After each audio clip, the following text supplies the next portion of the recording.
And when a teacher is teaching for the purpose of the understanding of his audience, he could use analogies and parables. There was no tree of the knowledge of good and evil in chapter 2, but there was a tree of the knowledge of good and evil in chapter 2. Please put on your thinking caps. Moses was teaching, so he uses parables. A parable has a fact, a fiction, and a little lesson.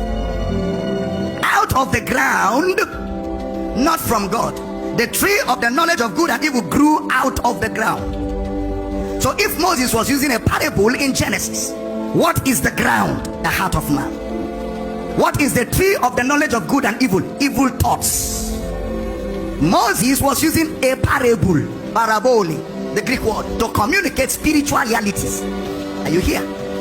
So the tree of the knowledge of good and evil were thoughts that grew out of a man. How do we know that? Brother Paul, wherefore as by one man sin entered into the world, and death by sin. So man is the architect of sin and the architect of death. God never created death. That is why death is an enemy of God. The last enemy that shall be destroyed is death. I'm teaching here. So when you see people dying, it's not God in operation. It is God's enemy. That's why believers don't die. Believers sleep. Death is by force. Sleep is by choice. Nobody sleeps by force. If you force me to sleep, I will cover the blanket and close my eye, but I'm still awake. I only sleep when I decide to sleep. Jesus said, when you receive him, you pass from death to life. The law of the spirit of life in Christ Jesus has set me free from the law of sin and death. So believers don't die. Believers sleep. Unbelievers die. Am I teaching? Now follow me, stay with me, because I want to deal with this wrath of God thing very seriously. In James chapter 1 verse 13, brother James gives credibility to what brother Paul has said. He says, let no man say when he's tempted, I'm tempted of God. For God cannot be tempted with evil, neither tempted he any man. But every man is tempted when he is drawn away of his own lust. His own. Wherefore, as by one man sin from man, sin entered into the world, and the sin that came out of man produced death. Every man is tempted when he's drawn away of his own lust. James 1:14. When he's drawn away of his own lust and enticed. Watch the motions of sin. Next verse. And when lust has conceived, it bringeth forth sin. And sin, when it is finished, bringeth forth death. So did you see the motion of sin? God is not involved. Satan is not involved. In the motion of sin, God is not involved. Satan is not involved. That's how small Satan is. That's how powerful man is. Man has lust. What is lust? Desires. Anybody that has desires is temptable. The only people that don't get tempted are those that don't have desires.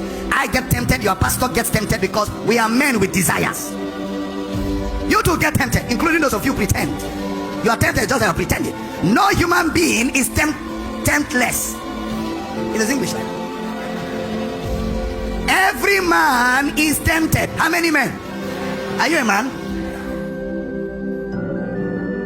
When he's drawn away of his own. So every man has a lust.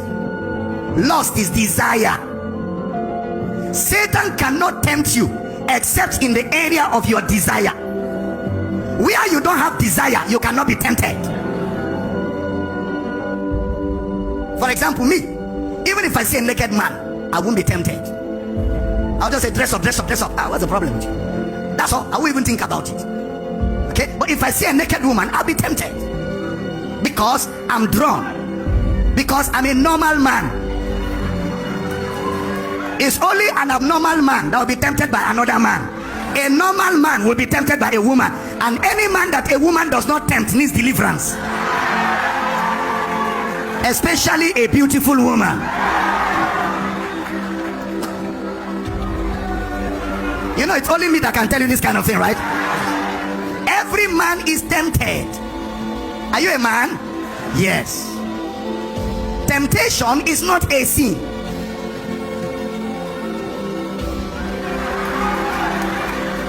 Temptation is not a sin. Jesus was tempted, but he was without sin. So temptation is not a sin. Every man is tempted when he's drawn away of his own lust. So when I am tempted and I dwell on it and I stay on it, it will give birth to a child called sin. But if I'm tempted and I don't stay on it and I move away from it, it will not produce a child called sin. So therefore it cannot produce death. If I see a beautiful woman, wow, wonderful, I take my eyes away and move on. I was tempted, but I did not allow it to draw me. When a woman sees a handsome man and she goes like, wow, and she takes her eyes off, she's tempted but did not yield. So the temptation did not draw her. So therefore it didn't have time to conceive, because before it conceived, he was distracted. I'm teaching here.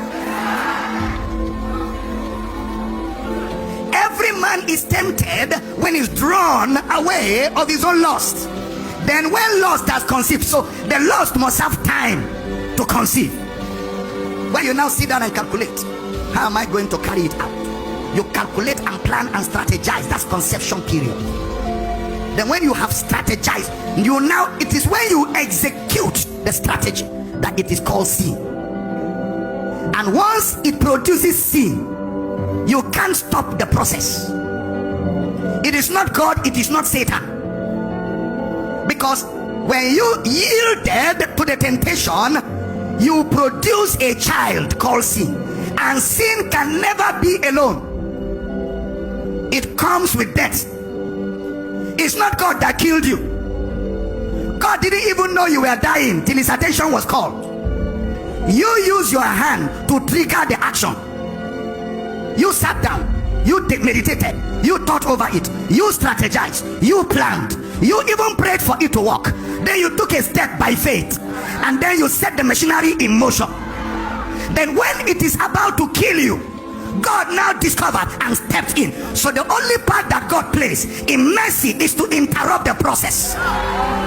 Somebody say, if God knows that Adam will have sinned, why did he create Adam?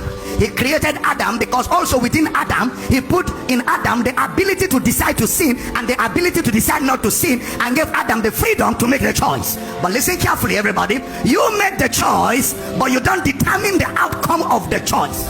So you have a free will, but your will is not that free. You have a free will, but your will is not that free.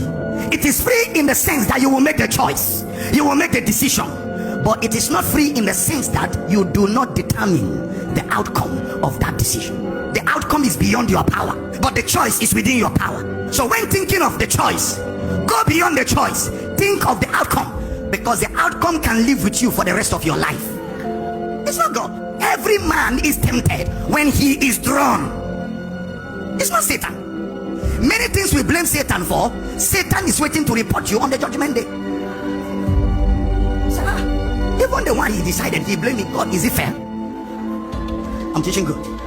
Give me a few minutes. Let me push this a little more. Now, so the Bible tells us that it is by the law you have the knowledge of sin. Look at Romans chapter 5 verse 13. Romans chapter 5 verse number 13. For until the law, sin was in the world, but sin is not imputed when there is no law. Yeah. Until the law, sin was in the world, but nobody was held accountable and nobody was guilty. That's why Abraham could sleep with his house girl and stand up and still be happy, because it was normal in their culture for a man to have more than one wife. There was no law to define what is right and what is wrong, so everything was okay, even though it was a sin. But there was no law. If there's no traffic light, you can speed freely. But the moment they introduce a traffic light and it is on red and you pass the same place, you have broken the law, you'll be arrested. Before, you were passing, nobody stopped you, nobody arrested you. But now you are arrested because there's an introduction of traffic light, which is law. Until the law, Sin was in the world, but sin is not credited to men's account where there is no law. So law defines sin. That's why Jesus will say something like this in John chapter 5 verse 45. Put it up for me. John chapter 5 verse 45. Are you getting blessed? John 5:45. Can we all read together very loud? Everybody want to go? Do not think that I will accuse you to the Father. There is one that accuseth you, even Moses, in whom you trust. How does Moses accuse you? Through the law. For the law was given by Moses. So the accuser of the brethren is not Satan. The accuser of the brethren is the law of Moses. The law of Moses is accusation. Then look at what Jesus will now say in that John chapter 5 verse 46. Let's read together, everybody. John 5:46. Want to go? For had you believed Moses, you would have believed me. Why? For the way you're reading, you're not reading like you have some life inside you. Can I hear you read like you have some life in by else? I want to go. For had you believed Moses, you would have believed me. Why? For he wrote of me. You just say we trust Moses. That's why he's accusing us. Then now again you say we should believe Moses, for he wrote of you. Why does this sound like a contradiction? No, there's no contradiction. What Jesus is saying is that Moses in Genesis, Exodus, Leviticus, Numbers, Deuteronomy wrote two things. He wrote two things. So Moses preached two messages. He preached the law which accuses, and he preached Christ who justifies. The choice is yours. Law, Christ, choose. That was Moses' message. So the job of the preacher today is when he reads the book of Moses, he rightly divides the law from Christ. He trashes the law and feeds God's people Christ.